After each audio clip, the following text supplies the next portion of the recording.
Realmente, experimentei outros setores, mas eu falo que a caatinga do agro, né, a caatinga da bosta do boi, da bosta da vaca, para quem gosta, para quem tem esse prazer, esse amor no agro, não sai, né, Rogério? Rogério, me perguntaram, né, o Roberto, lá do MF, me perguntou onde eu entrei no agro, e eu vou ter aqui a liberdade de te dar a mesma resposta que eu dei para ele, porque ela foi uma resposta muito assim, muito espontânea, que eu falei, Roberto, eu entrei no agro na cabeça do arreio do meu pai com 2 anos de idade.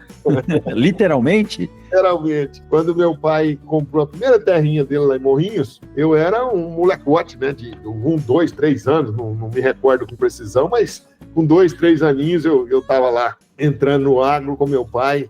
Ele tinha uma terrinha pertinho de Goiânia, então todo fim de semana nós estávamos lá. Nas minhas férias, eu passava as férias lá na fazenda, né? Ficava lá com os peões, com os filhos dos peões. Meu pai voltava para a cidade para trabalhar, tinha um negócio em Morrinhos, Goiás, e eu ficava lá nas férias. Então eu tinha meu cavalinho, eu tinha meu redinho, eu era amigo dos filhos dos peões, né? Eram meus amigos de infância, que eu brincava, que a gente pescava, corria, fazia arte ali, fazia merda ali escondido, né? Então a minha infância toda foi no agro. Quando eu peguei minha juventude, eu vim para Goiânia, né? Vim para estudar, buscar uma escola melhor naquela época. E aí afastou um pouquinho, natural, ficou mais longe. E depois, na hora de escolher a faculdade, eu tenho certeza que por influência da minha infância, da minha juventude na fazenda, né, não tinha outra escolha, não tinha dúvida de outro ramo, a não ser algo ligado à pecuária. Eu tinha na cabeça veterinária, na época a zootecnia era muito pouco divulgada, né? Eu entrei na faculdade em 85, já tem um tempinho, né? E aí eu prestei veterinária em Goiânia, na UFG, e não passei.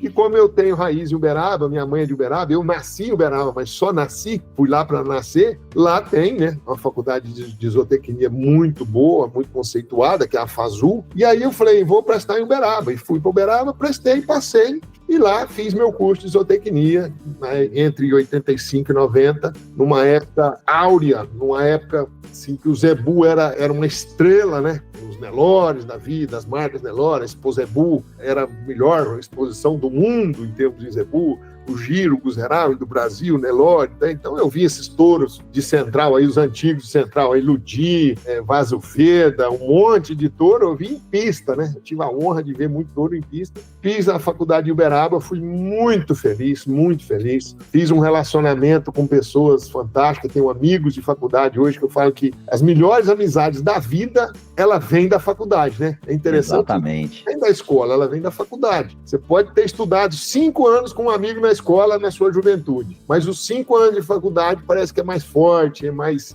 eu não sei nem explicar, mas é uma ligação muito forte, talvez por estar fora de casa, né? Por estar ali na República, você vive uma segunda casa com uma segunda família, né? Nós morávamos em 7, numa República de Uberaba, então desses 7 escapuliu aí uns 4 e somos amigos até hoje, mas muito amigos, muito mesmo. E aí da zootecnia eu falei, bom, agora eu vou voltar para casa e vou trabalhar com meu pai, né? A ideia estava na cabeça essa. Só que aí foi o meu primeiro confronto de tecnologia, de aceite, né? Foi com meu velho e bom pai. Que gerações, né? Para você ter uma ideia, ele era dentista, né? Que nunca exerceu, abriu um comércio de arroz, de cereais, e era um dentista de formação, um comerciante de vida de formação, e o agro era aquele sistema, né? Matava boi de 4 anos, tirava leite de vaca com 3 litros de leite, amarrava para tirar os 3 litros, aquele sistemão antigo mesmo. E aí chega um rapazinho de 20 e poucos anos, doutor, né? Saiu da faculdade, virou doutor. Doutor, né? A gente sai com essa doença, né? Com o doutorismo, e aí fui peitar o meu velho, rapaz, e eu dei com a cara na parede, sabe? Ele não aceitou, já, de espécie alguma, de jeito algum, não deixava eu implantar nada, era do jeito dele, eu tinha que andar, ler na bula dele, não deixava, tivemos discussões homéricas, sabe, discussões fervidas mesmo, quente, até que um belo dia eu joguei a toalha e falei, olha pai, assim não dá, o senhor gastou muito dinheiro para me formar, eu gastei 5 anos de faculdade, para mim vir para cá, trabalhar na cartilha do senhor, que é uma cartilha antiga, ultrapassada. Pra você ter uma ideia, nossa última briga, né? Nossa última discussão, briga verbal, briga de debate, foi por causa de ureia.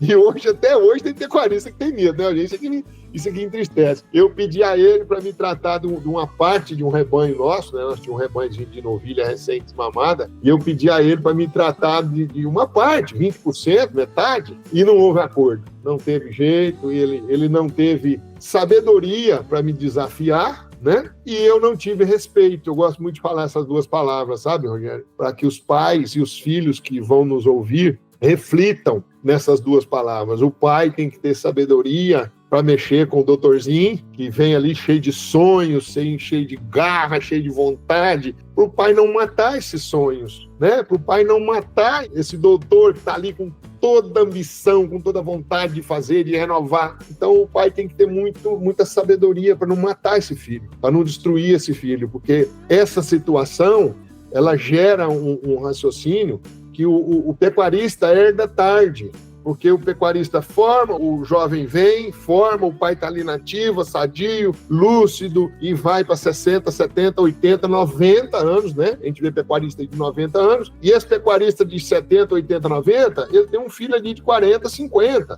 E quando um jovenzinho de 20 e poucos anos chega nos seus 40, nos seus 50, os seus sonhos também diminuem, a sua garra, a sua gana, a sua vontade de fazer o novo também diminui. E aí, quando o pai sai e entra esse jovenzinho que virou de 50 anos, aquela força, aquela ambição, aquela vontade de fazer o novo, ela não é mais igual ao jovem de 20 e poucos anos. Então eu falo muito isso para os pais. Sabedoria para trabalhar com seu filho, porque ele é que vai levar a sua fazenda para o futuro. E nesse futuro, tomara a Deus que você não esteja lá, né? Tomara que você vá primeiro que seu filho. É o sonho, é o que eu peço nas minhas orações, eu ir primeiro do que meus filhos. Eu não quero despedir nenhum filho meu, né? E peço aos filhos, né? Recomendo aos filhos, por experiência própria, até por frustração, respeito ao medo dos pais.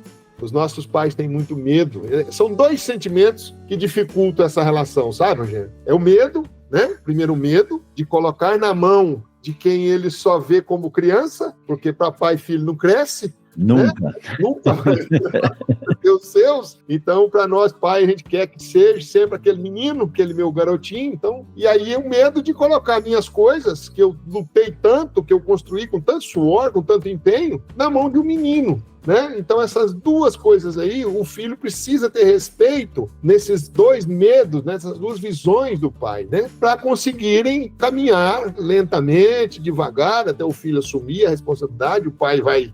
eu escuto muito filho falar: Ricardo, meu pai confia mais no peão do que em mim, eu que sou filho dele, nasci criado por ele. Chega um peão aqui, fala uma coisa, ele obedece o peão e não me escuta. Eu escuto muito isso, você deve ouvir muito também, né? Você trabalha com alunos. Eu falei: não, você está enganado. Eu sempre falo: você está enganado. Ele não confia mais no peão do que em você, porque você é o menininho dele, você é o filhotinho dele. Então aí a gente veio, e 2 anos depois dessa separação com meu pai, Rogério, ele faleceu.